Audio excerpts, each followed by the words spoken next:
Hi everyone, my name's Halima and I'm going to tell you a story that I've written for you. It's a special story just for Christmas. I've written a big one, but that's for another time. This is just a small story. And I've drawn some pictures. I hope you like them. Well, okay, so the story so far is that fairies, goblins, pixies and elves and all the magical creatures that you think are only pretend are in fact real as you and me. I know because I've seen them. I've been to a wonderful magical place called Freehold. It's not far away from where I live now. In fact, it's just over there in Judy Woods. It all began when I met Charis. She is a fairy. I named my daughter after her, and I have a wonderful secret to tell you.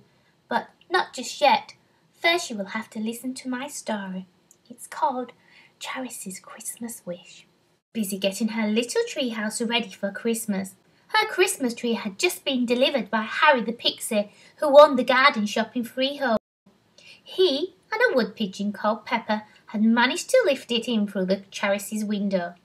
It's perfect, Charis' face beamed. I love it. Thank you, she said. Charis waved bye to Harry and Pepper and set to work decorating her tree.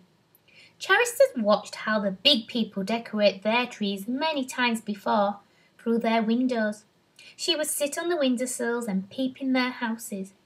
There was one house right next to her tree where she would watch the children decorate their Christmas tree while listening to music. Charis knew the family's house it was very well indeed. In fact, that is one of the reasons why Charis had moved into the old oak tree, because it was right next to this house.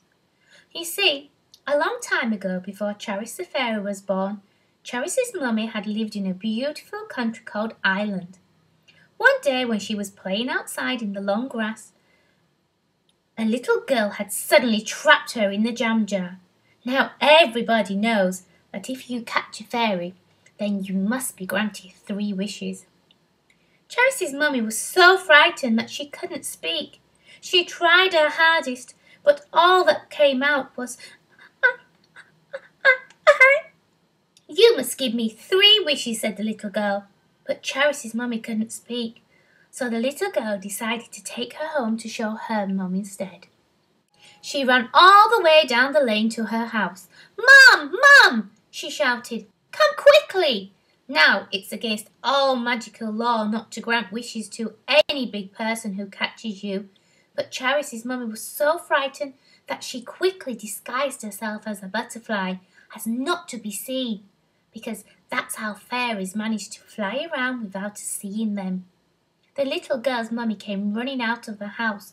What is it? What's wrong? She shouted. I found a fairy. Look, it's a real fairy, said the little girl. Her mummy looked inside the jar, but all that she could see was a beautiful butterfly. Don't be fibbing, her mummy cried and picked up the jar and threw the butterfly into the Irish breeze.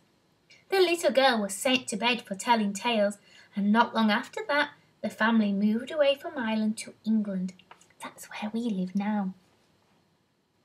The little girl was my grandma, and she always told me this story when I was little. No one believed her but me. I believe my grandma, even if she stopped believing herself. You see, you can't see a fairy unless you believe in them.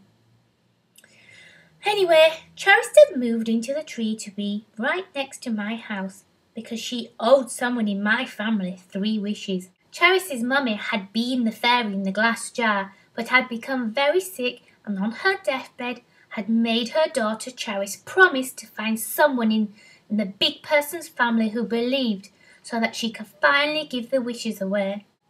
When Charis's mummy died, Charis left home in Freehold to keep her mummy's promise. Anyway, back to the story. Charis had watched my family decorating their tree for many years now, and so enjoyed decorating her little Christmas tree with tinsel and pine cones that she had collected in the woods. She had spent all year sneaking up on sleeping cats and taking their bells from their collars to make a beautiful hanging decoration. Oh, it looks wonderful, Charis stared at her tree. Now for the star on top. Charis had bought a glittering star from a little shop in Freehold for 5 nuts. How she missed her hometown Freehold. It was by far the most beautifulest place in the world. She still often visited her friends and her daddy, but it wasn't the same. All she wanted was to be able to move back home. Don't get me wrong, Charis had made a lovely home in the tree house. Her dad had paid for the furniture to be hand-carved out of solid oak. Don't get me wrong, her house was lovely and she had made it beautiful. Her daddy had paid for her furniture to be hand-carved out of the best solid oak that he could find. Her bed had tiny yellow and pink flower petals hanging from it, and her bedding was made from the finest silk from the silkworms in the woods. For her 16th birthday, her mummy and daddy had given her a beautiful dressing table made from an oyster shell. The mirror had 24 pink pearls encrusted around it, which glistened in the sunlight. Charis looked at her finished tree and sighed. I wish I could go home, she thought. Just then there was a cooing noise at the window. It was Pepper again, the wood pigeon. He had a tiny envelope in his beak. Charis quickly opened it. Hi, sweetie. I have something that you will love. Come at once. Love, Vicky B. Vicky B was queen of all the bees and the most fabulous fashion designer that you had ever met. Charis climbed onto Pepper's back and off they flew. It had just begun to snow and was very cold on Pepper's back. Charis clung on tight as they drifted between the snowflakes. They landed by the riverbank in the middle of the woods. Thank you, Pepper, said Charis, and off Pepper flew. Charis walked over to a little hole and jumped inside it. Down she fluttered and landed gracefully on the pavement. Beep beep! Sounded a horn of a red sports car. Hi, Charis, waved a pixie with blonde brush-back hair. Hi, Danny, Charis replied. The sports car raced off down the street, stopping and starting at the flashing traffic lights. Frio was always busy. It was underground in the riverbank, and everywhere was lit up with fairy lights and sun pipes that let the sun drift in from above. Charis walked down the street past cafes and restaurants and shops, beauty salons, until she finally reached her friend's clothes shop. The VB sign flashed above the door. Charis, sweetie, buzzed Vicky. Lovely to see you, darling.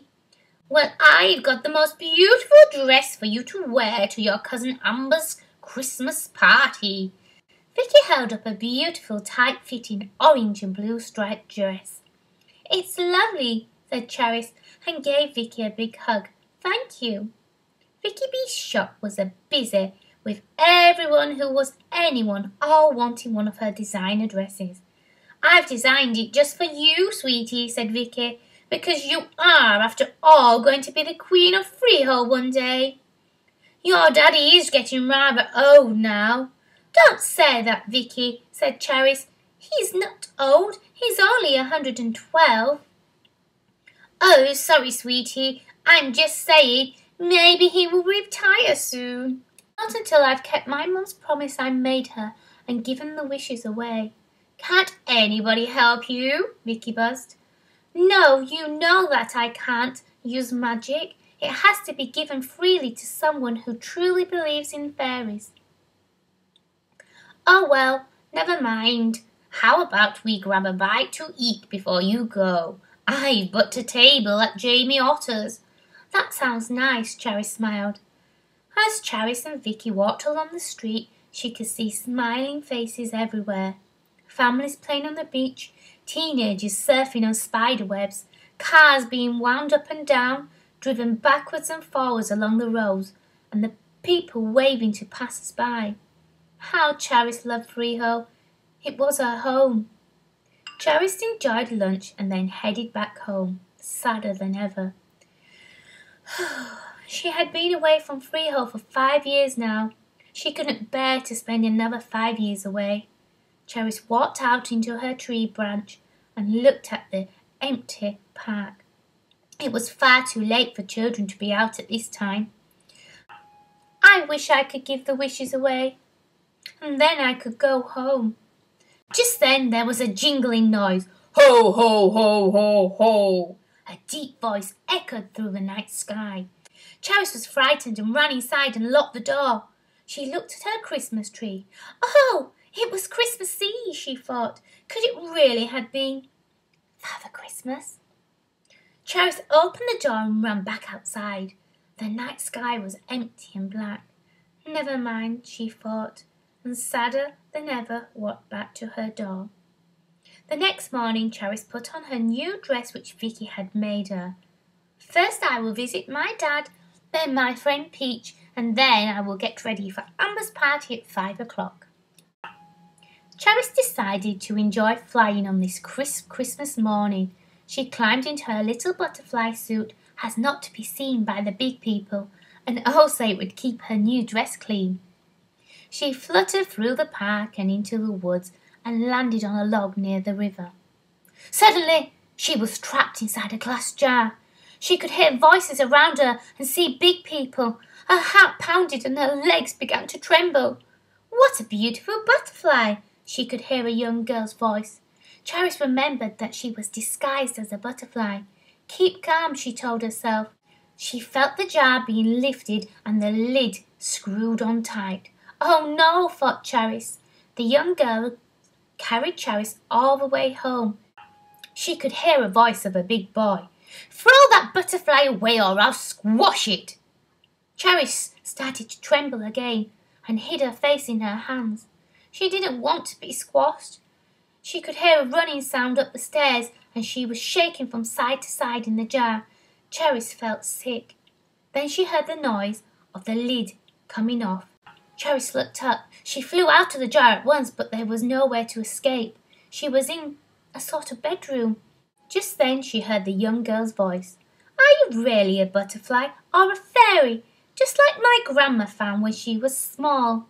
"I believe you are a fairy. You're so beautiful, you must be." Charis immediately threw off her butterfly disguise and showed herself to the young girl.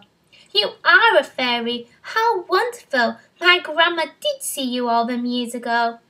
Charis told the young girl that it hadn't been her grandma saw, but her mummy, and now she could finally give the wishes away and go back home to Freehold. The young girl was called Halima. That's me. Me and Charis became best of friends after that, and Charis was finally able to move back to Freehold. Now back to my secret. Do you want to know what my secret is? Are you ready? And you promise you won't tell anybody? Okay.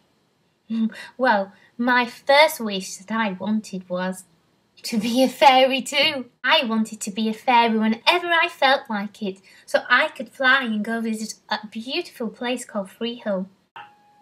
Shh, don't tell anybody, will you?